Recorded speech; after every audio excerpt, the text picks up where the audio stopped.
I do want to introduce our special guests today. We do have Representative Eddie Rodriquez, who represents HD 51, and Donna Howard is with us today, who is HD 48. And I believe Celia may not be able to make it today. And Gina also had a family commitment, so she won't be able to join us. So we also have Sheryl Cole with HD 46. And our newest representative, Vikki Goodwin with HD 47. So thank you all for being here.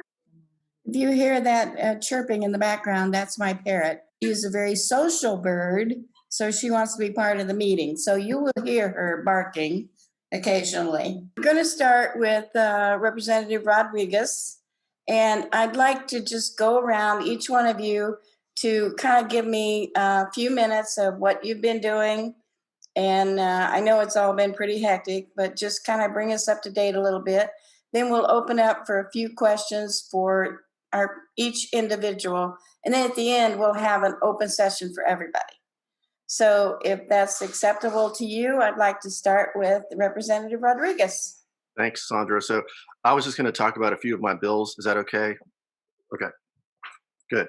Well, I just want to thank everybody for being on here, and thank you, Sandra, for organizing this. And I think the first thing I'd like to say is I stand with my colleagues in the Texas House and my colleagues here on the Zoom in condemning the violence against and racism against Asian Americans and Pacific Islanders.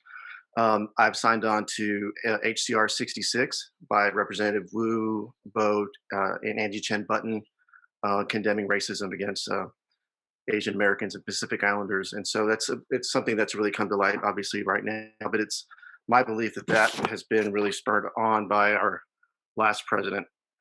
But so a lot of things are just different this session, Sandra and everybody else. In fact, I probably don't see my colleagues anywhere near as much as I have even last session. I don't see them very often because we're out on the floor very, very long. But we've been keeping busy, and I think this session, and including 2020, has just redefined what constituent services really means. I mean, I know during the pandemic, during 2020, the pandemic's still going on. During 2020, we were handing out PPEs, and I was working a lot on unemployment benefits for my constituents. And then the really important thing that a lot of people don't realize is the food insecurity that we have here in Travis County, in all of our districts here. And so we were busy doing that, and I think that hasn't really changed during the session. We're working a lot with the county and the city on trying to get as many vaccines as we can in Travis County. I know all my colleagues have been doing the same thing. We have, I think, a very successful mass vaccination drive going on at CODA. And so that's going to continue, I think. And I think it'll be even be more successful once we have more access to Johnson & Johnson. I think if Donna or someone else wants to expand on that, that'd be great. But every session's a little bit different in my experience. This is my 10th one. But, from last session to this session, COVID wasn't a thing, obviously. And then we had the winter storm, Uri, and that's been taking up a lot of our time. I know a lot of Donna's time, specifically being on state affairs. So that's a big session in lots of different ways. I've been talking to a lot of people about that. It's a very strange session. And then not to mention redistricting, which we probably won't tackle until a special session. And even then it'll probably, I think my understanding of how it'll work is that'll just be for congressional redistricting and state board of education. I think the Republicans are going to try to cram state House and state Senate seats in a special session. However, my understanding is that's not constitutional. So I'm sure there'll be a legal battle about that. So we'll just see how that plays out. I think this session is going to go on for a little while is my prediction. I hope I'm wrong, but I've seen this movie before. I'll just be quick. I have like 10 bills I wanted to talk about real quick. And if that's two, I don't want to take up too much time, but the first bill I'm going to mention, this is not necessarily in order of importance, but the first three are really important to me. House Bill 115, which we just passed out of Ways and Means, which is a committee that I serve on. It's in expanding the Mobile Loaves and Fishes Community First Village location, and how it houses the chronically homeless. It's a very successful nonprofit, and that's Sheryl. And I haven't asked all of my colleagues here yet, but I'm going to ask all of you to join author this bill. as well. And for those of you who don't know Mobile Loaves and Fishes and Community First Village, it is the example of how to house the chronically homeless in a more permanent way. And so what happened, really a brief history, in 2013, Senator Watson and I passed a bill that allowed them to get basically not to pay certain property taxes for their current location. The bill said a single campus. That's the problem, because they've since, and I think this is a great thing, have bought an additional 60 or so acres right adjacent to them and some other properties around the eastern part of Travis County. So that single campus doesn't really work. So we need to expand that so they can get the tax benefit and do the good work that they're doing in other parts of the county. So I'm really excited about that. And then for the third session, if not fourth, I think the third session, I've been working on a community schools bill. And community schools is a model of education in which you have wraparound services for not only the students, but for the parents. And it's a really great, an example of that is you can have medical care there. You can have ACC could be there, helping kids get college credit, or even parents to get some college credits, GED classes, all those kind of things, bringing the community back to the school, which is a model that tends to work. And the idea there is to encourage schools to do that. If they're a failing school, I hate to say failing, if they're underperforming, that it's a way to get them out of that. It's been proven to work.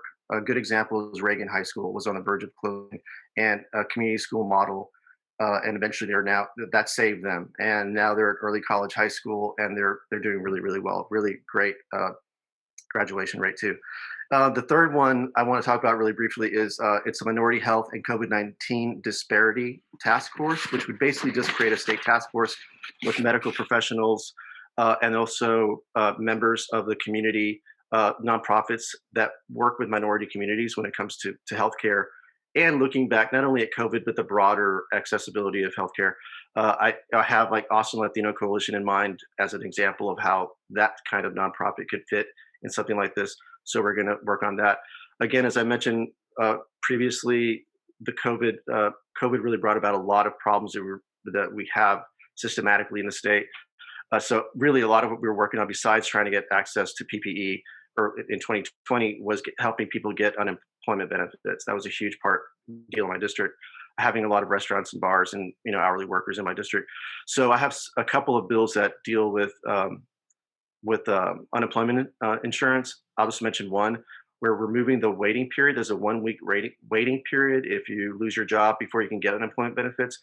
I want to waive that altogether. The governor did that during as an emergency kind of item. But I think that's an important thing. It shows that it really does help a whole lot. And let's just make that a permanent thing. That's just one of them. There's several others, but I won't go into all of them now. And another thing I want to do is expand SNAP eligibility. There's a vehicle exemption. There's a certain dollar amount for a vehicle that you can get before you can qualify for SNAP benefits. Basically, I kind of want to index that so it goes up.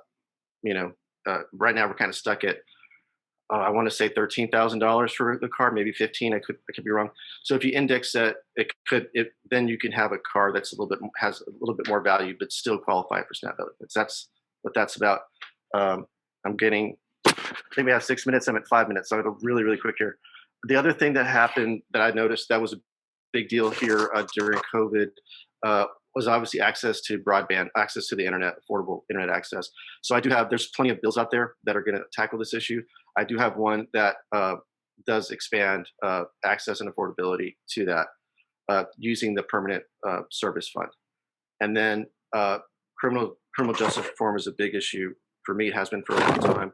I filed the Mike Ramos Act in the House, which really calls for video footage if there's an incident to be released a little earlier, and that the public can see it and other folks can see that. That's a very, very narrow definition. And then finally, last but not least, really looking at how we can deal with the energy crisis that we're in, or that we were in, and how we can prevent that from happening again. Really basically ensuring that we have adequate reserve power to prevent blackouts in the future. A lot of that, and Donna may want to talk about this or not, really has to deal with maybe moving or shifting towards a capacity type market where every company that generates power, they're contractually obligated to generate X number of megawatts. So that's what we're paying for. So you don't have the situation that we have now where they produce it when it's needed. Like we want to make sure that it's there, and that's going to be a long, drawn out debate, probably this session and maybe for sessions to come. But it's something that we need to talk about. So I'll stop there and let my colleagues go at it.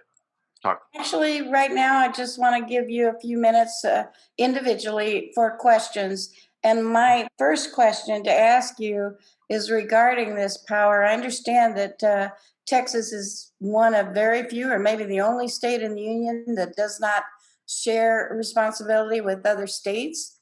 And this was presented apparently, but has been pretty much kiboshed. Can you expand on that a little bit? Well, if I understand the question, so Texas is the only state that has its own grid within the state, Right. the western grid and the eastern grid. And Donna's gotten a lot of more info on this that she can share if she so chooses to do so. I'm sorry about the cat that's behind me here, but it's I think it was an attempt, and I think it's pretty well established now that it was trying to make sure that they're not under federal regulations, basically. But that has its own sets of problems. During the 1999 session, we went through what's called electric deregulation, and essentially, basically, the state kind of set prices, and Donna will correct me if I'm wrong. Also would you had more of a capacity type market, like you wanted the utility to pay for, to produce a certain amount of energy. That all changed, and it went into a pure, like, down and dirty market driven thing. And basically what happens is during peak hours in the summer, usually what we usually have here in Texas is it gets really, really hot. Everyone turns on their air conditioning, and it just kind of, it's too much, right? And so you might have rolling blackouts. But to not have rolling blackouts, the way the system works is you increase the amount of money you pay a generator to produce that energy and to get it out there. So that can be as high as $9,000 a megawatt hour, which is what we saw, 3 weeks ago or a month ago now. That's the whole thing. And generally, it hasn't been it's worked fairly well in the summertime, but we've had a couple of incidences, 2011, and then obviously the one most recently, where it just does not work. It doesn't work. There's a lot of fail. It's going to take longer than the time we have here to really talk about that, but there's a lot of failure on the part of ERCOT, which is the one that manages where the electricity goes, the PUC as well, which is heavily, these are all gubernatorial appointments, usually high dollar donors. They're involved in the industry. There's there's a lot of problems just structurally with the way it is, and that we have to kind of really revisit it, because there's, that kind of really hard edge free market system doesn't work to helping people in times of need. It really doesn't work.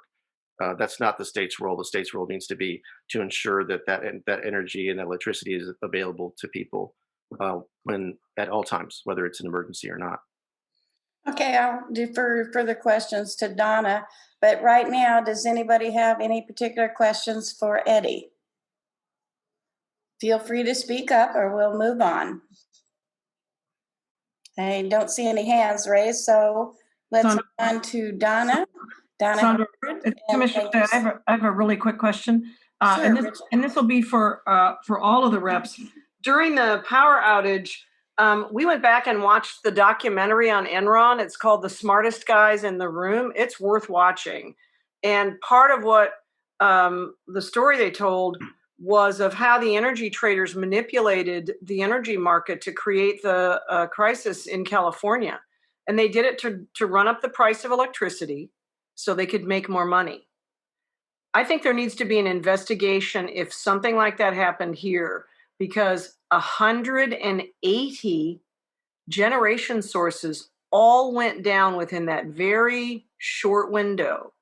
And I'm convinced that some of it was people saying, hey, let's take our units offline, wait till the price of electricity goes back up and we can make more money. That's my hunch. The PUC gutted its enforcement division, so I don't know who'll be doing the investigation, but do you have any insight into this, or do you know of who or how things like this are being investigated? Well, I understand. My understanding is that there's some DAs across the state that are looking into this as well. I don't know how widespread that is, but that's not an unfounded conspiracy theory or anything like that. The way I just talked about how the deregulation works in the state, it lends itself to that kind of thing. If you can go from $1,000 a megawatt hour getting paid that to 9,000, I know an investigation I think is warranted to say, well, were you able to send that provide more electricity, or did you wait until the price kept going up because you know it's going to go up? That's the way the system is. So I think it's definitely worth investigation. The only thing I know is that I know that I think the DA here is looking into that as well, and in San Antonio, I believe, and other places. So I think that's where it's starting right now. That should be something that the legislature should also look into, like investigate ourselves. And I think that will happen. Absolutely. Donna, you want to take over now? Okay, I'm going to put on a timer here so I can try to be real quick. There's so many things to cover. Eddie did a great I job. know, and don't worry about the time. Okay, all right. I'll kind of keep up with it though, just to try. Well, We got a lot of people to hear from, and there is, as you said, a lot going on right now. Despite the fact that we haven't been on the floor for very much, we're in committee hearings, we're dealing with our bills, and it is fast and furious over at the Capitol right now. And we're getting ready to start having bills on the floor. But obviously, one of the biggest things for me, I'm on appropriations and state affairs. The budget is always the big thing that I'm working on. And this particular session, I got changed from education to healthcare for the first time. So trying to learn all about the healthcare funding. And the biggest thing I'd say about the budget is, despite the gloomy predictions we had months ago, the fact is that we're actually going to do okay with our budget. And that's for a lot of reasons. The sales tax revenue was better than we anticipated. The Medicaid expenses were less than we thought they were going to be, partly because people didn't use the services, but still less money there. And then all the federal dollars that we've been getting. When you hear anybody talking about cuts, there's no reason for any cuts whatsoever. And we can restore the 5% reductions that were required by the leadership of many of our agencies in the current biennium.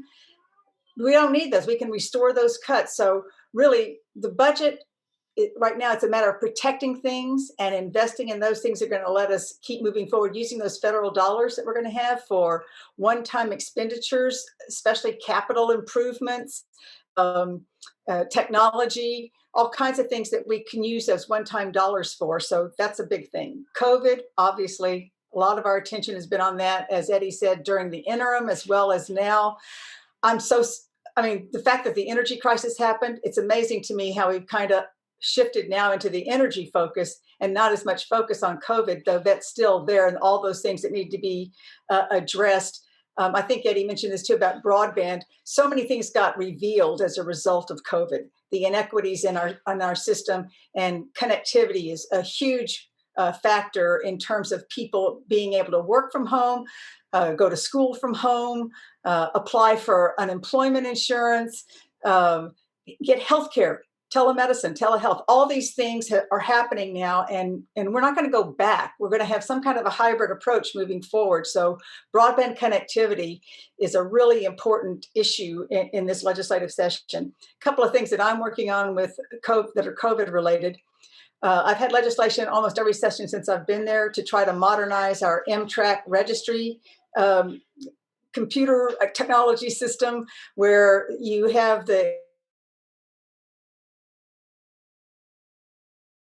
information about our vaccines, the vaccine registered in that system, which helps with mobility, because it doesn't matter where you go, your provider will know if you've had certain vaccines. But clearly with COVID, it is extremely important, if you have to have multiple shots, that we can keep track of what you've had when and where you are so that you can get what you need. It's also a way to manage a pandemic, or an epidemic for that matter, where you're looking at where are we seeing the outbreaks, where are we getting the vaccines distributed, are we having pockets where people aren't getting what they need. It's just a very, really valuable tool.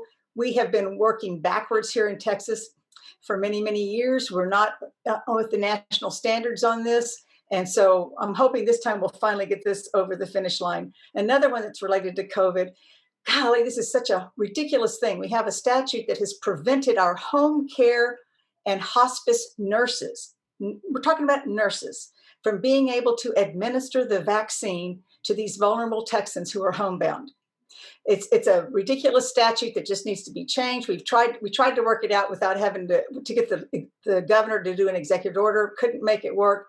Bottom line is, this legislation we're trying to fast track through so that it can be implemented immediately. It already got passed out of public health, but it allows these nurses to actually provide vaccines to those who are vulnerable and at home and can't get out to get the vaccine. So anyway, that's one of the things I work on there. The energy crisis. I am on state affairs. I'm drinking out of the fire hydrant, trying to understand what I need to know here. There are so many moving parts. This is such a complex issue. And, the repricing part that people have been talking about, what Bridget talked about in terms of investigating how everything happened. We're learning something new basically every day as more and more is revealed about what happened. But the bottom line is, and I heard this repeatedly from those that were testifying that represent the big companies, they were total believers in the energy-only market-driven system that we had, the free competitive market system that we had. And they're sitting there dumbfounded saying, it failed us. So I think there's a real recognition that we've got to look at doing something differently here so that we can focus on the reliability and the resiliency of our system versus the profits. And I don't know how far we're going to get this session. We have just a finite period of time to do things, and there is so much churning at the moment, but we can't leave this session without addressing the needs of Texans in terms of their energy needs and protecting their pocketbooks on that too. I'm the president of the chair, whatever the chair, I guess it is, of the Women's Health Caucus this session. And there's many issues that we're tracking on that and working on. And I've already hit 6 minutes. So I'll just real quickly run through. I'm trying to talk fast. Disproportionality. Is it okay, Sandra, to keep going? Yes, please. Okay. The disproportionate impacts of healthcare, as well as a lot of other things too, but healthcare in particular on Texans of color, and certainly with women's healthcare, we already recognized this for a while about the maternal morbidity and mortality disproportionately impacting our Black moms, and we're trying to get the old Office of Minority Health reinstituted. It was defunded in 2017, unfortunately, but we're trying to get that back in. Clearly, COVID has had these impacts. We see it with colorectal cancer, a lot of things. We've got to figure out what's going on in the system and make sure that we're addressing that. Access to healthcare, Medicaid expansion, that's a big thing for all of us. Access to contraceptives. We're going to have to be pushing back on obstacles to abortion. That's always something we have to do. Parenting and foster youth, I'm working with that issue as well. And then also, tampon tax. We've had that for several sessions, and that's really a bipartisan bill. There's been several Republicans that have filed this as well, but to eliminate the sales tax on tampons. It is a discriminatory tax. There is no reason to have a medical necessity have a tax on it. When you don't tax shampoo, you ought to not tax tampons either. And it's been a problem for access for those that really have limited means to make choices between food and tampons. And we have reports that 1 out of 5 girls don't go to school for a couple of days each month during their periods because they do not have access to feminine hygiene products. This is just one way we're addressing it, which is obviously just a small part with the tax, but it is discriminatory, and we're going to keep pushing for that. Eddie mentioned redistricting. Again, that's going to be pushed back to the fall, it looks like, but that's a huge thing that we would have been paying a whole lot more attention to, but for the fact that COVID delayed the census, and it's been put on the back burner to a certain extent, even though it's critically important to the future of our state. I have a couple more. Sexual assault. Last session, we created the Sexual Assault Survivors Task Force out of the governor's office. It's been fabulous to watch all these different groups that were previously working in silos come together and look at what can we do to help survivors throughout this whole time frame. And I'm so excited about what they've done. They've come up with many recommendations. And I and Victoria Niave are carrying several bills to implement those recommendations. One that I just presented that I think is going to flow through pretty quickly here now is to ensure that when someone is reporting their sexual assault, that they are not required to have a polygraph. That that's not supposed to be happening as it is, but Texas has a fluke in their statute again, where they can request it or recommend it, and law enforcement has not understood that it's not something that should be done. It creates re-traumatizing for the survivor, and it oftentimes is distorted in what it provides. It cannot be used in court. There's no reason to subject people to this. So it removes the polygraph. It makes sure that there's an advocate available to be in the room when the police are investigating the survivor. And it requires that they be given the option of having a forensic exam, which apparently some law enforcement has not understood as well, and have not allowed certain survivors to be able to access having a forensic exam, which is necessary. So anyway, things like that we're working on. And I guess the final one I'll mention is back in 2007, when the legislation we implemented back then to reduce property taxes, school property taxes by a significant amount, one of the things that was neglected to be done, and we had to come back and have a constitutional amendment, was to ensure that the property tax reduction also was given to seniors over 65, like myself, over 65, and those with disabilities who currently have their school property taxes frozen. We didn't take that into account then, had to come back and correct it.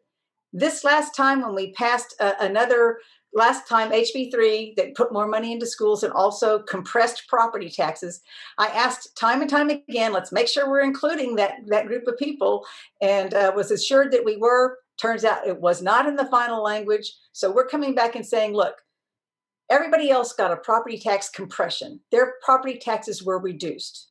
You must also give that reduction proportionally to those who have their property taxes frozen because they are over 65 and or have disabilities. So there's obviously a cost to that, because that means we're taking in less money from those folks, but we made a promise.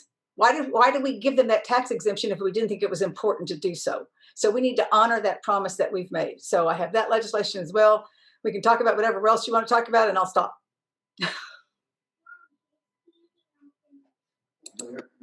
Hi, thank you so much, Donna. I do have a question. Both you and Eddie mentioned about criminal reform, which we definitely need. But there's something that bothers me. We have a friend. I'm sure you've all seen the movie Bernie years ago. Well, he happens to be a personal friend, and we write to him frequently. And the prisons have this rule that he can only get a letter on lined notebook paper. He can't get a special card. We can't send him any pictures. And I'm just wondering if that isn't a bit abusive. Just because the man is in prison doesn't mean he shouldn't be able to get a special Christmas card.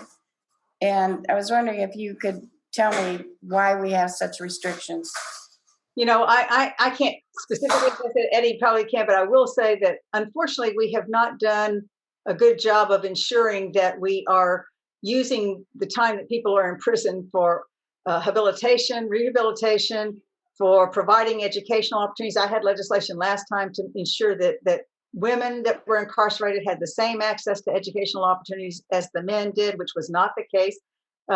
Chairman White, who chairs a committee that looks at these issues, last session had a bill that allowed women to actually get more feminine hygiene products because they were being limited and having to reuse things.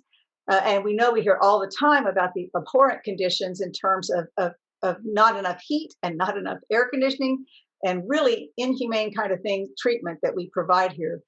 This specific thing I'm not aware of. Eddie, you were going to say something? Well, I'm glad you brought that to my attention, Sandra. I serve on the corrections committee, the first time I've ever been on it, and it really is eye-opening. I mean, obviously we've all read about, like what Donna was talking about, air conditioning and just some of the appalling nature of it. But I'll answer your question first. I had not heard that until you just told me. So I'd love to reach out to you on another time and let's maybe talk about that. See if there's a bill out there that we could maybe make an amendment to it to change that. But what I was going to say, I would love that, because it's so unfair.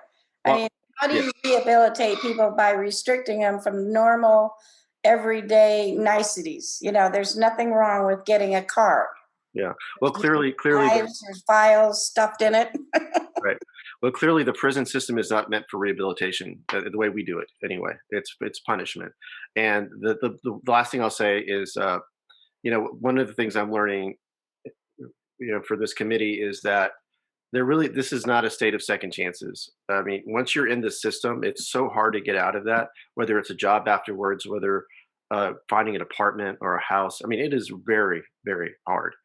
So once you're in there, it's difficult to get out of it. So I think we have a lot of work to do on that particular that area. But let's talk offline about that particular issue, if it's okay. And I'll see if we can work Love to. on something like that. Hi, Sandra. I don't know if it's okay for me to ask a question. This is Catherine Kester. Go right And ahead. I had heard, my sister is a legislative analyst for one of the state agencies, and she told me early on that there is like a record number of bills filed to limit voting rights or make it harder to vote. And I'm just wondering what your thoughts are on the chances of some of those or any of those getting passed. Yeah, and I'll pass that off on to some of my colleagues as well. We have legislation that's going to be heard this next week, Senate Bill 7 and House Bill 6, I believe it is. And they are egregious and really putting up a lot of barriers to people being able to vote, to have mobile voting, to extend hours, to be able to mail in ballot applications. One of them even is going to require people with disabilities to get some kind of documentation from Social Security or their physician to prove that they have a disability, which is just mind-boggling. So I don't know, I'll let other colleagues talk about it, but yes, it's very outrageous what's going on, and it's a distraction from everything else that needs to be worked on. These are ridiculously trumped up issues. Yeah, no pun intended. But Yeah, yes, right. no, I don't know about the record number. I mean, I trust your friend, but there are some pretty bad bills this session. I mean, every session virtually since I've been here, this is my 10th one. There's bad, voting suppression legislation, and this session I think these bills are even more egregious, and they're attacking. It's a national effort, by the way. This is not happening just in Texas. The Republicans nationally are trying to restrict the right of minorities to vote and people that they think will vote Democratic. This is not conspiracy theory. This is happening. And so that's what we're seeing in these two bills that Donna mentioned. And there are other bills as well. The chances of passing, I don't know. I mean, I think House Bill 6, I think is the chairman of the committee is taking it on.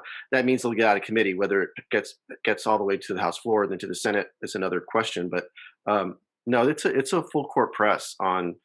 They saw what happened in Georgia. They saw what happened in other states that went for Joe Biden, and and the two Senate race seats in Georgia and others as a wake up call. I mean, these guys they know that I believe this, and I'm not trying to be naive. The numbers are going in our direction, not their direction. We didn't pick up the House like we wanted to, but we were one of the few states that maintained our numbers. If they're winning seats, it's by redistricting and by restricting voting rights. That's how they're winning the numbers that they're winning. And so that's not a winning strategy going long term, but it's the way they want to stay in power, certainly during a redistricting session, which might spill into next session too. So if they can limit the individuals' right to vote and who tend to vote Democratic, then they feel like they would be in a better position to draw Texas House and Texas Senate lines. I mean, it seems so just so undemocratic, in so many ways, so un-American. But that is exactly what's happening. That is so true. I understand that the federal legislature is also looking into passing some laws restricting the Republicans from restricting our voting rights. And it's my understanding that federal law supersedes state law. So if the federal government says you can't do that, the states cannot have any laws that counteract that. Is that correct? That's correct. If it's a direct John Lewis Act, maybe? John Lewis Act, is that what I think that's what she's talking about. Yeah. Yeah. No, I mean, if it's a specific law that states that specifically, and then the other thing I would say is we also, because we have a Democratic administration and controlled Senate and House, we also have the Department of Justice, right, which will, in a redistricting session, could help us if in a legal challenge. And I'll just add, as the policy chair of the Mexican American Legislative Caucus, we've been on top of this issue for the last 2 decades, and we're not shy about filing lawsuits. And I'm sure that'll be some more coming. Thank you, and thank you for whatever work you do to prevent those from passing, and of course, let us know what we can do. Yes. That was what I was going to ask. We sit out here and hear all this stuff, but we don't know what we can personally do to change the minds of the people voting on this stuff. I know that I have Representative Lloyd Doggett, so I'm lucky. But if we do not pass H1S1 and we do not pass the the John Lewis Voting Rights Act, we're on our own. So if that happens here in Texas, what can I do? What can any of us do to prevent these things from being passed in Texas? Kathy? Let me just add too. I'm curious. I understand in Georgia there's a very active effort to enlist corporate support to block these Republican efforts, and I wonder if there's anything like that we're doing here in Texas.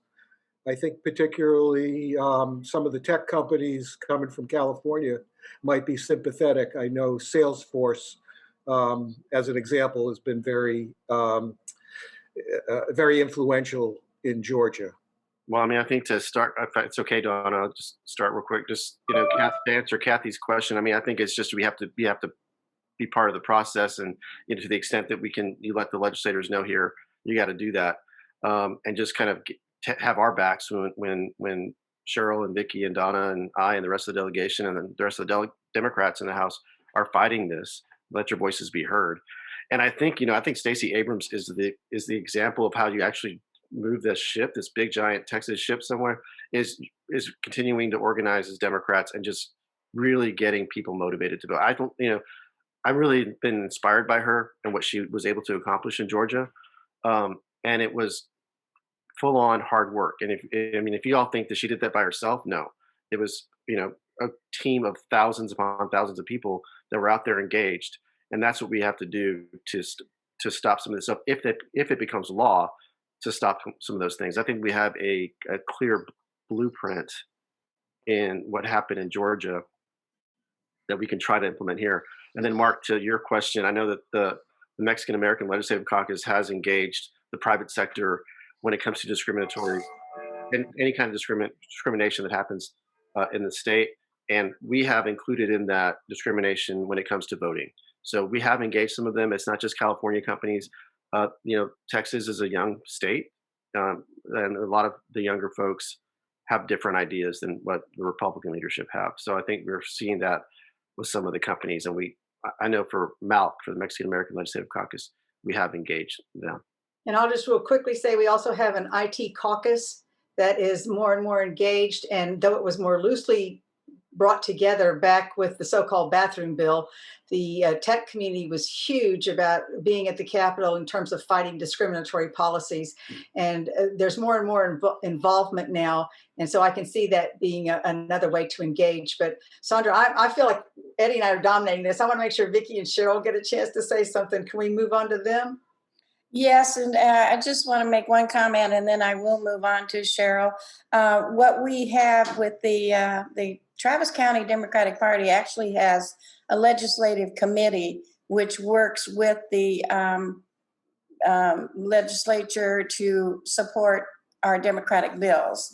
And we have a representative there, that committee, Carol Dubois is our representative. I also attend the meetings when I can, but their whole purpose is to support you guys and see that the proper bills are passed or stopped, with the voice of the people. So just with that, I want to move on to Sheryl. Sheryl Cole represents my district, which is House District 46, and I'm so glad to have her with us today. She's kind of a special friend of mine. And I would like you to tell us what you've been up to, Sheryl. Well, with respect to the energy issue, I am having an amendment or a part of a House bill substitute and joint authoring with Eddie Lucio to make sure that our state agencies and local governments contribute to adding energy to the grid and conserve energy when we have a power outage. So we know that the Capitol was lit up and was lit up and downtown was lit up, and we could have done more about the Capitol, and we can do more about local government buildings. I've also been busy with the Legislative Black Caucus on a lot of the criminal justice reform, and also with the Eyes of Texas report and the University of Texas. I have bills that, are designed to deal with voter suppression and expanding Democrat accessibility, vote by mail and same-day voter registration, but we really are dealing with the emergency orders of the lieutenant governor and governor dealing with voter suppression that Donna mentioned we're going to have to deal with next week.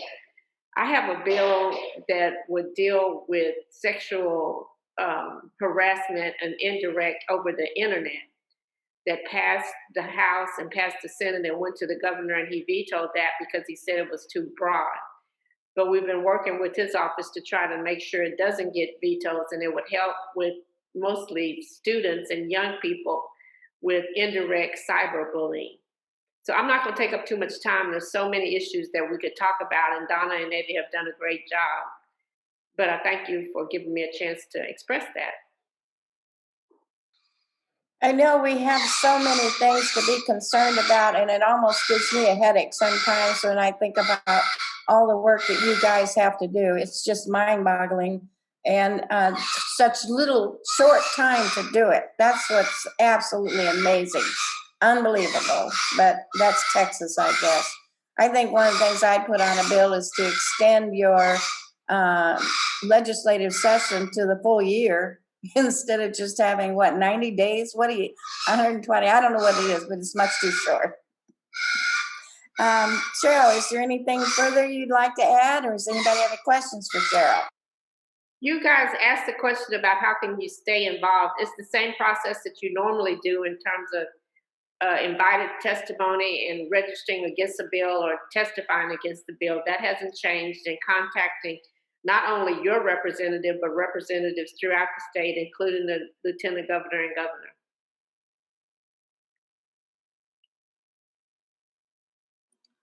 Sandra, it's Anybody have any questions specifically? Emil? Oh, okay. Bridget. Sandra, yeah. Sheryl, and for the rest of the reps, thanks for all your great work. Is the public allowed in the Capitol to come to hear committee meetings and testify? Because I thought there was some limitation on who all could come in.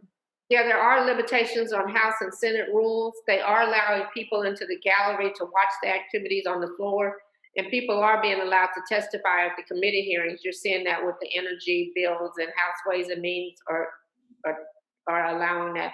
That's mostly invited testimony. But I was going to say, I thought that was all coordinated and invited. They didn't just let the public walk in and speak, did they? No, they did. It was invited testimony. But if you're active in organizations, you can participate that way. Let me just say that, Bridget, things have changed rapidly, especially with the governor's demasking authority here. But people are allowed to come in. I've been in multiple committee hearings now where the public has come in and has testified. You can do that. You don't even have to be tested. You don't have to be screened to come in for the House side. The Senate's still requiring that you get tested at the tent before you come inside and get a bracelet on, but the House is not. You can come in, and you're not even being required in the Capitol to wear a mask right now. Committee hearings, they're usually requiring it, not in the general Capitol. It's ridiculous. Oh, that's interesting. So even though the governor said no more masks, 100% open, in the committee hearings, they are requiring that you wear a mask. I'm glad. It's just hypocritical. The chairman has a lot of discretion on it, so there's not a lot of uniformity, but most of the chairmen in the committees I sit on have been allowing that. Allowing the public or allowing no masks? No, requiring masks. Requiring masks. Great. Thank you. Okay. let's go on to Vikki Goodwin now, representing, let's see, House District 47. Yes. Thank you, Sandra. So I just first wanted to follow up on a couple of things that were said. Number one, Eddie Rodriguez, Representative Rodriguez, I definitely want to join author your House Bill 115. I love Mobile Loaves and Fishes Community First Village. And to be honest, I think almost on a daily basis, someone in my district brings up the issue of homelessness and how upset they are with the city of Austin. And it's such a tough conversation, but I would say universally, people who've been out to or know about Community First Village are extremely supportive of it. So would love to join you on that. The session length, Sandra, you were just mentioning we need a longer session. There's a really interesting bill that's been filed by Representative Rainey, and it would allow us to, right after an election or shortly after an election, to convene a one-day meeting to submit our committee preferences, to elect a speaker, and then when session starts in January, we'd have to go through a constitutional amendment, but allow bills to be heard, not waiting 60 days, but really allowing us to start our committee hearings right off the bat. I'm sure there's going to be a lot of arguments on both sides of that, but I agree with you. It's so hard to get done what we need to get done in the sessions that we have. They're just too short for all of the issues that are so important to all of us. So and then one other comment on the public testimony. I will say that yes, people are coming in my Homeland Security and Public Safety Committee. Last session, I would look out in the audience and see a lot of red shirts with the Moms Demand Action. And that was so helpful to see that support out there. This time around, so far, all I see are GAO, Gun Owners of America shirts.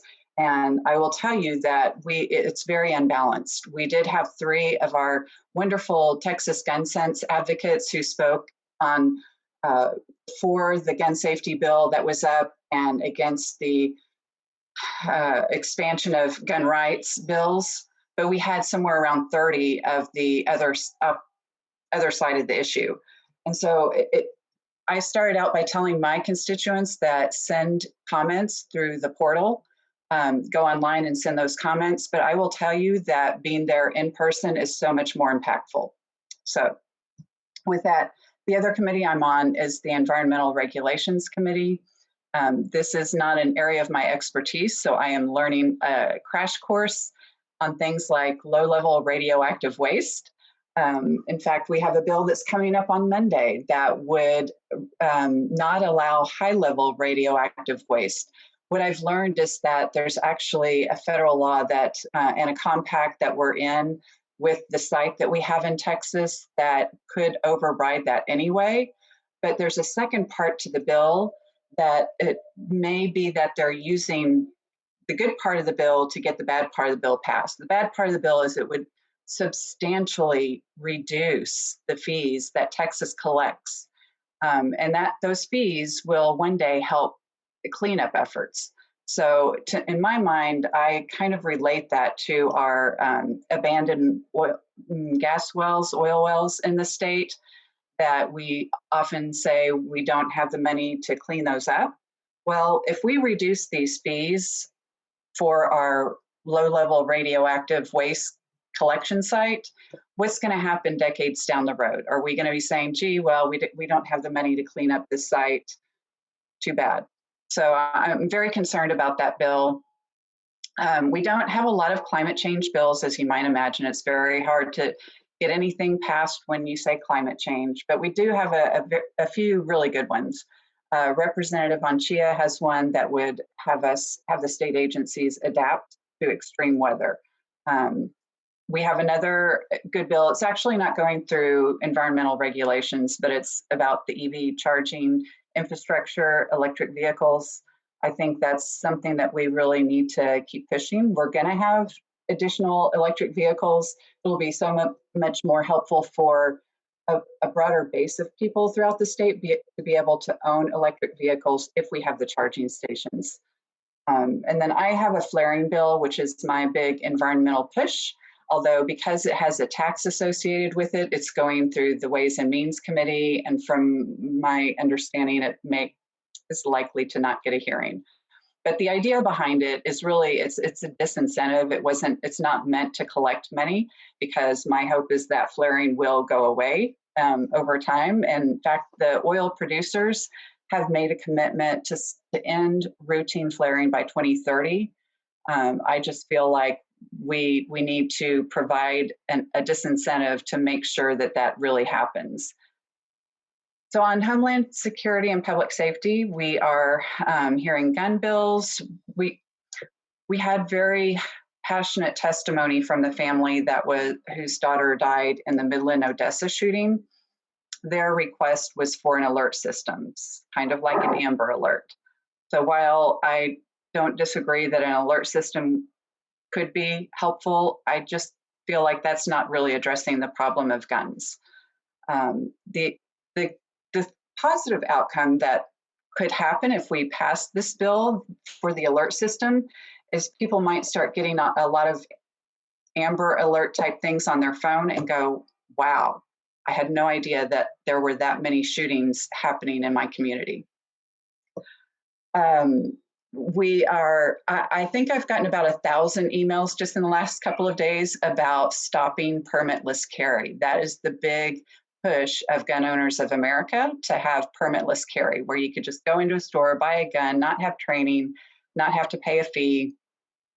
So I think that's the big push from our advocates. The Moms Demand Action and Texas Gun Sense is to keep that from passing. We've got the George Floyd Act, which should be coming through our committee. I've got some gun safety bills. Actually, one of my bills that was proposed by DPS is going to be heard this week. So we'll see. It just simply says if you have a revoked license to carry, that you would not be able to use that to purchase a gun. And then we're working on emergency communications, because I think during the storm, the communications were lacking. I personally didn't get any notice on my phone, whereas my staff got some notices from Williamson County. So we're trying to work on improving our emergency communications. I have a lot more to go over, but I think our time is short, so I will stop there. Well, we have additional time because two of our people were not able to attend today, but I do want to commend you on the gun work. I understand there's a bill that wants to bring guns into public schools, and that is just insane. I feel like Texas is trying to move us back 200 years, where everybody wore a gun and holster, and you had to check them in at the sheriff's office when you came into town. I mean, it's just nonsense, absolute nonsense. I commend you on that. Is there any way to remove open carry, to just get rid of that? Because to me, a bunch of young, stupid white men carrying guns around in public, I don't trust them. I don't trust them to make the right choice. I don't trust them to not cause a conflagration. I don't trust them at all. I want young white men to never, ever be able to assemble carrying their guns. How do we do that?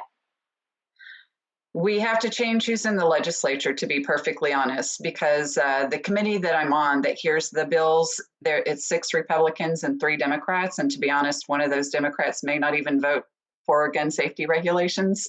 One of the bills that we heard this week was to allow election judges to be armed at polling places. And that's going to get through committee. The other one, gosh, what was the other one? To allow guns into hotels. So basically, hotel owners won't be able to say no guns. The property rights was brought up by Representative Schaefer, who's a Republican, and I followed up on his line of questioning. And during another bill that was Rep. Reynolds' bill to close the gun show loophole, one of the arguments was that, well, only less than 1% of people going to a gun show buy a gun without going through the background check. So my question was, if a person that fell in that less than 1% category bought a gun and shot your daughter, how how would you feel? Would you feel like maybe we should have closed that gun show loophole? The first person that was I addressed the question to, she said, I don't have a daughter, and blah, whatever rationale she gave. Another woman came up and she said, well, if my daughter were shot, I wouldn't care. I mean, those aren't her exact words, but those were essentially her words. I tell you what, it's It's hard. so insane, absolute insane. It's really hard being in that They're committee. getting crazier every day. Yeah. So, well, if I have a couple more minutes, I will talk about a couple more of my priorities. One, some of them, which I don't know, I feel very pessimistic about the chances of any of my bills passing this session, so I'm just going to put them out there anyway. One is to raise the minimum wage to $15 an hour. I think it's ridiculous that we don't pay people a living wage. I don't know that $15 an hour is a living wage still, but surely we can bring them up to that. I have 3 safety-related bills. One is a drowning prevention bill because one of my constituents lost their young daughter to a drowning incident while she was at a summer camp. Another is wildfire prevention. It would just allow counties to implement the WUI code, which is a fire prevention measure. Another is safety corridors. Because of all the accidents that we have on our highways in my district, 620, B Cave, 71, 290. Oh my gosh, every day it seems like I hear about a tragic accident. And just recently we lost a young man who just graduated from Westlake High School in an accident on B Cave. So the safety corridor would just double the fines, kind of like a work construction zone. I've got a bill on mental health, trying to help our mental health workers, and a bill that would set up an independent redistricting commission so that we take that redistricting out of politicians' hands. And then I have a smart metering bill as a result of the storm that we had that would simply require electric providers to have smart metering where they could do a better job of rolling outages instead of outages. So that's it. That sounds really good, and I appreciate everything that you're doing. Does anybody else have any questions? Bridget, yes. It's always so hard to find the unmute button. I really want to thank you, Vikki, for your work on so many of the safety issues. You raised some really important questions, and I think it underscores the importance of having a more operational emergency notification system.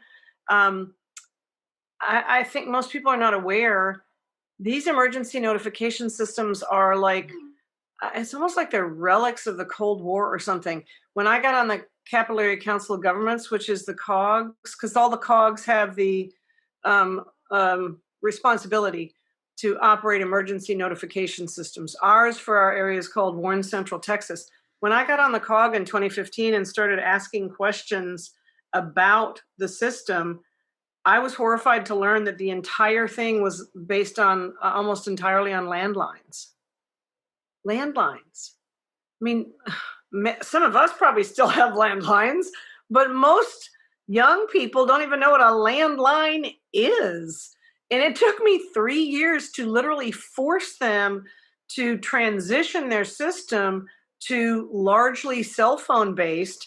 And then some of the Republicans on the body wanted to allow everybody to opt out because they just thought it would be too invasive. And we had to fight them on it to say, look, these are only used when people's lives are in danger.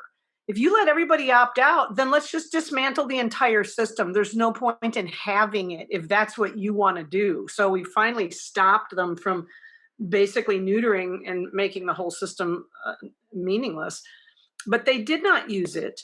And I was asking them during the power outage, why aren't you using the system? And some of it is, I think the answer I got was because the one key person responsible for making the decision about when to use the system was so busy with all of the other hair on fire emergencies. But I'm assuming they've contacted your office. We've set up a meeting in response to your inquiry to figure out what happened. Why wasn't this system used during the outage. I don't know how many people got this, but the only notification I got, or before the boil water notifications came through, the only other one I got was when the APD sent out a notice saying, "Don't call us. You're overwhelming the 311 system and it crashed." Did anybody else get that? It was literally a notice, and I'm like, what? You're using the emergency notification systems to say, "Don't call us if you're having an emergency." But it was because the 311 system had crashed.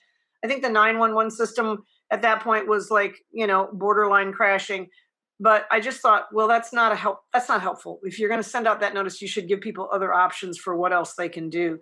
But we are in a historical era where we will see more and more extreme and deadly weather, and we better have systems that function. So I really appreciate your leadership on so many aspects of this, and I think we can have sort of a model program, because the rest of the state, I'll bet if somebody looked under the covers and looked at those other cogs, most of them are probably landline based as well. And I guess in a rural, small county, that might work, but not in any urban area. Anyway, thank you for your work, Vikki. I appreciate it. Yeah, you're welcome. Yeah, we When I was working on the census last fall, I was out into the hinterlands of Texas, and my cell phone simply would not work. And neither did the computer that the census people gave me to, identify the property, the location, that kind of thing. It just simply didn't work because there was no access. And that tells me that a good deal of Texas is uncommunicative because there's just no way to get to these people. They probably have radio, and that's about it. And a landline, maybe. They probably still use the crank phones as far as I know. Texas seems to be about 200 years behind everybody else. The more, if you get out of the city limits, it's like going into another world. It's just unbelievable. And I moved to Manor, and I love this, country living. It's very pleasant. But we are off of 290. And like you said, Vikki, there's accidents. I can hear them, the sirens. And I think part of the problem is the toll road intersects with the main highway in kind of a bottleneck area.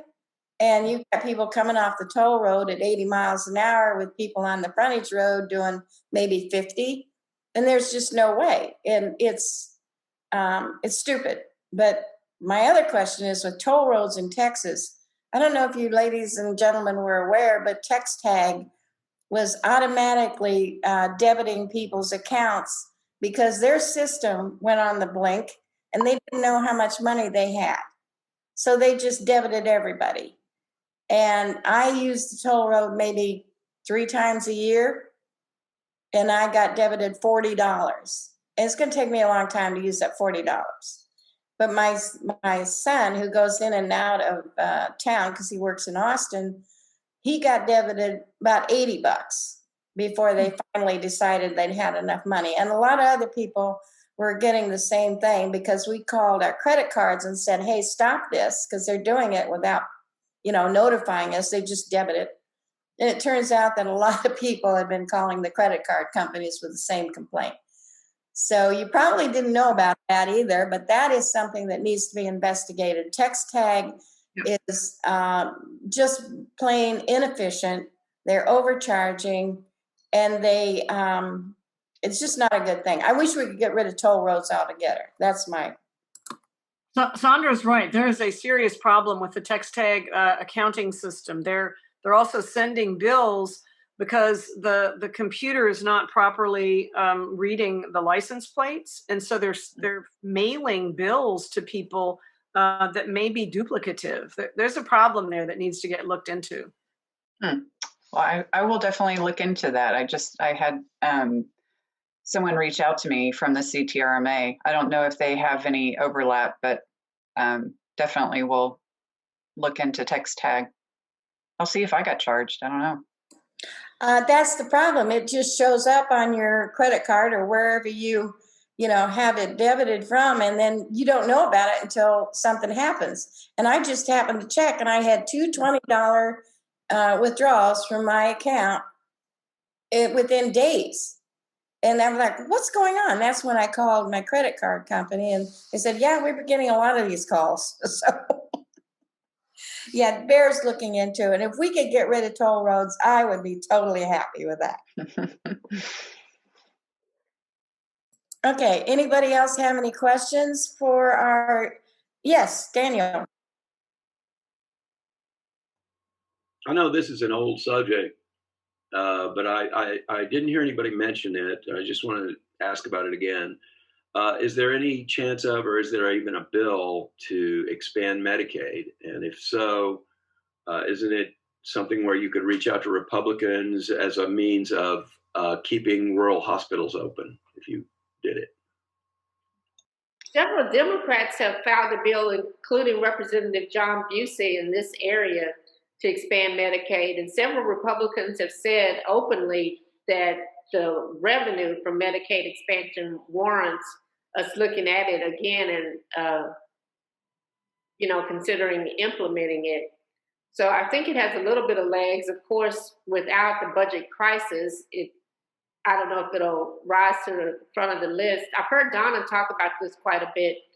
I don't know if she has a comment about it, but I do think Medicaid expansion is looking in better shape than it did last session.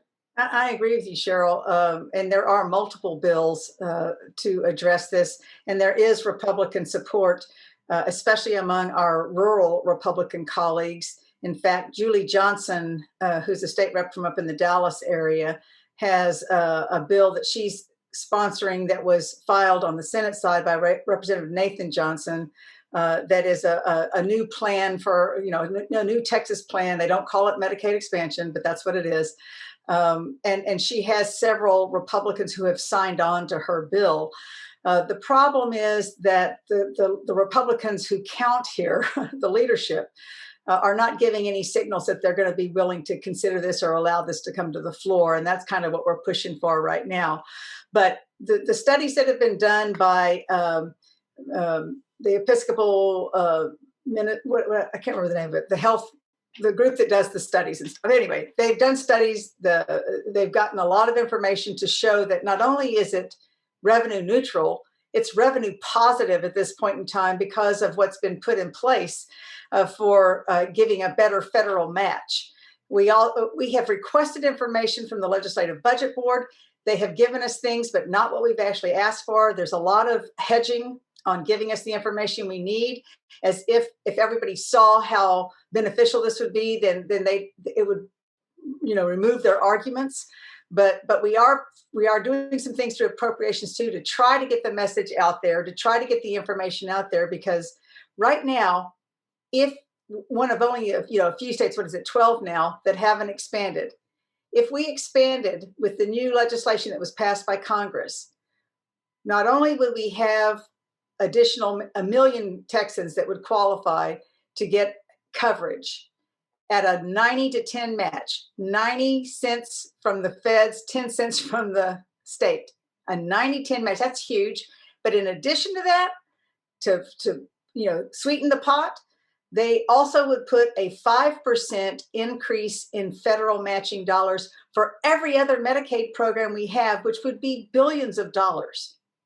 And so that's why I say it's not only revenue neutral, it is revenue positive. We would make money off of this deal. So we need to have those numbers out there for people to see. We're trying to get them. We have preliminary numbers, but we're meeting a lot of resistance right now from leadership about this. They're really trying to push it off and not deal with it during session for whatever reason. I don't know yet. But it looks like they're trying to push it to, if we're going to talk about it at all, it would be during the special session. But of course, that requires that the governor would have to list it, because the governor determines what we consider in special session. So I'm hopeful, but also not at the same time. Lots of people pushing for it, getting lots of information, bipartisan support, but not the support yet that we need from leadership to make this happen. And oh, by the way, the Senate at this point in time probably would not pass it. And that's part of the issue. The Speaker's not going to want to bring something up that might be a hard vote for some of the Republicans if he knows that the Senate's not going to be willing to hear it. So anyway, all that stuff's going on. So are they not hearing from their constituents who are concerned about the rural hospitals closing? And yeah. And the rural R's are pretty much on board, but they don't comprise the majority. You know, yeah. So absolutely. Torch, which is the Texas, whatever, of rural hospitals. I can't remember what it stands for exactly. They've actually produced some information to show. One of our colleagues that I talked to told him that come September, when the new fiscal year starts, because of the DSRIP payments going away, which was the Medicaid expansion payments that were supposed to be the transitional payments, those are going away, that their hospital is going to lose immediately $100 million. And he definitely is signing on, but there's not enough of them. It's so disappointing, and how these people are, you know, where they're getting their logic is beyond me. One of the other things that I read about was that somebody has proposed, I believe Senator Brian Birdwell. Anyway, he wants to divest the non-oil stocks, right, which seems to me to be absolutely stupid, because Texas may be an oil state, but let's face it, the future is not oil. And by divesting these investments, it's just going to lose us more money. And that money is for schools and pension funds and so on and so forth. It's just nonsense. Do you think that is going to go anywhere? I don't think so. I think it's a posturing statement. But you know, who knows? I mean, at this point, I don't think that's going to get legs. I don't know. What do y'all think? Vikki, Sheryl? Don't think so. Not. I haven't heard much about it, though, to be honest. Okay, that's good to know. It's just one stupid act after another. I don't know how you guys put up with it. I really don't. I think you're right. People posture, but I don't think we still are a state, even on the Republican side, that cares about fiscal responsibility. So I don't expect it to get many legs. Okay, that sounds good. Yes, we did, David, discuss voter suppression and many other things. I'm sorry you came in late.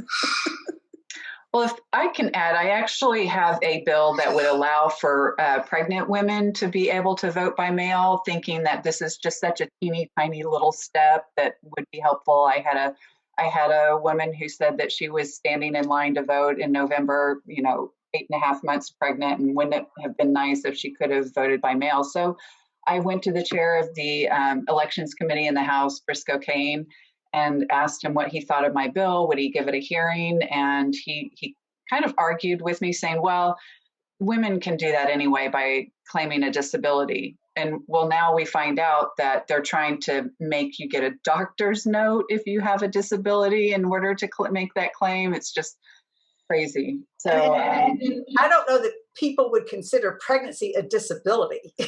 I certainly didn't. And that's what I argued with him. I said, I would not have considered that a disability. And he just continued his line of reasoning. So that was my signal that I probably won't get a hearing on that. I also mentioned to him a bill that I have that would extend early voting. We had 3 weeks of early voting this time because of the pandemic, and that was so great. We saw such a great turnout because of it. And so I said I was interested in having a hearing for that bill. And his response to that was, well, I think we should have more voting locations. Great, me too. But I also want to have the extended time. So we'll see. But actually, the mail-in ballot rules have nothing to do with disability. It's having a condition that going and being at the polls might prove injurious to your health. That's true. And pregnancy, to me, is an obvious situation. If you have to stand out, especially with longer lines or bad weather, with that condition, the chance of having negative effects is not negligible. And I know a lot of people who, since the Texas Supreme Court said that under the way the law is written, that only the individual can decide whether that condition and that situation are potentially injurious. A lot of people I know got mail-in ballots because of COVID, and the fact that they may have had some high blood pressure or whatever, but that was their own decision. And it's actually, So, one could say under the law today, there is a Supreme Court decision? Is that what you're saying? Because I don't remember that. I remember the issue about COVID, but there is a Supreme Court decision? yes, there was a Texas Supreme Court decision. Okay. I'm going to look that up. Thank you. That according to the law is now, that only the individual can decide if they qualify. And that Supreme Court decision is based on federal law. Okay, good. Okay, David, did you have a question? David Albert? You already talked about the gun bills. Then I guess another one I'd be interested in is, are they going to pass this crazy bill about the transgender athletes and trying to, keep them from participating as, in sports? What do they call it? The protecting, what was it? The fair sports for women and girls. And another one you probably haven't talked about is the bail reforms. So any thoughts on those? I know there's a lot of pushback against the women, the girls athletes in the transgender bill, but I don't know what its chances are. I think that's the bathroom bill of our session. And I'll be honest, I feel like last session when I came in, because 12 of us had flipped seats, I felt like there was an atmosphere of we need to work with our Democratic partners. This session coming in, there was no change in numbers. And so it's a totally different atmosphere. I feel like they are more of the mentality that we don't need your votes.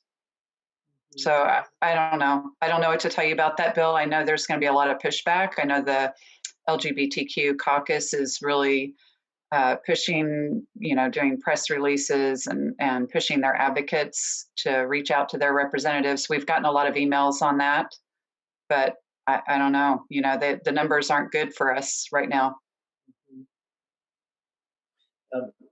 What about making it harder for people to get bail? That was one of the governor's priorities, I believe. Yeah, I'm on the Criminal Justice Reform Caucus so that I can learn more about these issues, but I'm still just barely have my toes in the water on that one. I maybe someone else can answer that.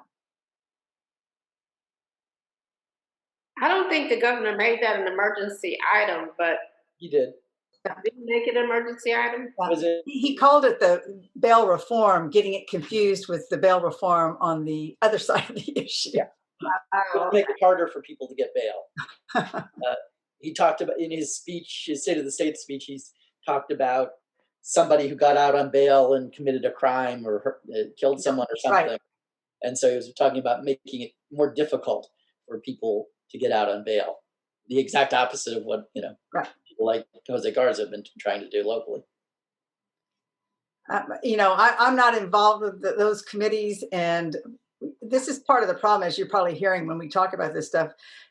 It's an overwhelming amount of things that we're having to look at this session. And that's not different from any other session. It just seems compounded this time because of COVID and because of the energy grid situation. So we're all just, just running around trying to keep up with whatever we can here. And I've been taking notes from what my colleagues are saying today to y'all, because we haven't had an opportunity to really talk a lot with each other to inform each other about what's going on. So, the best we can do, I think, is to just say, we'll pay attention to everything y'all have brought up. And if it's something we hadn't heard about before, we will try to find out what's going on, who to go to for information that we trust within our delegation or within our caucus that can help us with that. But I don't have any real specifics about that, David, other than to know it exists. Well, I want to thank you all. I know that you're busy and need to go on, so I think we'll close. But I would like to leave you with a thought. And this is a story I heard many years ago when I was in school, which was in another lifetime. But it was a story Abraham Lincoln supposedly told about a farmer who was trying to pull his cart with a stubborn mule, and the mule just simply would not move. So the farmer took a piece of wood and smacked the mule right in the head. And the question was, why did you do that? And he said, well, sometimes you just have to get their attention. And this came to mind when Vikki was talking about talking to that gentleman that would simply not listen to what she had to say. So maybe we ought to treat them like stubborn mules, smack them upside the head to get their attention. Anyway, that's the thought I'm going to leave you with today. The other thing is I want to ask you to consider later in the year, somewhere around July, August, whenever, that we might get together again, and hopefully Celia and Gina can join us at that time. And maybe we can even have it in person, like we did our great debate a couple years ago, where we had every candidate in the state to actually come, and we had a great turnout. That was a marvelous adventure. But I would like to do this again. I'd like to have a town hall with all of you in attendance. So keep that in mind, and we'll see what happens in the next few months about getting together in person. Thank you so much. And we'll be talking to you later. We're watching. Okay. Thanks for having us. Thank you.